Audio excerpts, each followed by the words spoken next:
এই অসময়ে আবার কে আসলো দেখি তো। আরে চশমাওয়ালা পীর সাহেব হুজুর। হ্যাঁ রে বৎস, আসেন আসেন, ভিতরে আসেন। ঠিক আছে চল। হক ইয়া আসুন ভিতরে আসুন।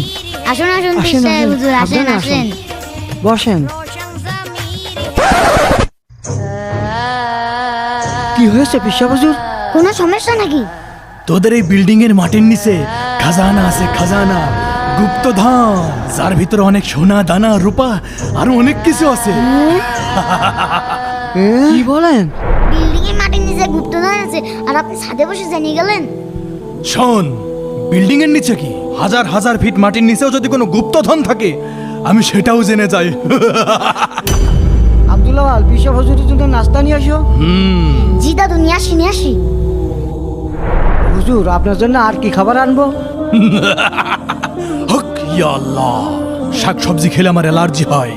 আমার জন্য কোরমা, পোলাও, বিরিয়ানি, চিকেন আর খাসির মাংস নিয়ে আসো। পীর সাহেব আমার পাকাটা ভেঙে গেছে তো, তাই প্লেট দিয়ে একটু বাতাস দিচ্ছি। আচ্ছা সমস্যা নেই। পীর সাহেব হুজুর, আপাতত এই নাস্তাটা করে নেন, তারপরে আপনার খাবারের ব্যবস্থা করছি। আচ্ছা, কিন্তু বাবা একটু সস হলে ভালো হতো। কেন, সস তো আছে। কই সস তো নেই। ওই যে রুটির নিচেই তো আছে সস। হ্যাঁ কই দেখি দিনি। ওই যে সস। তাই তো।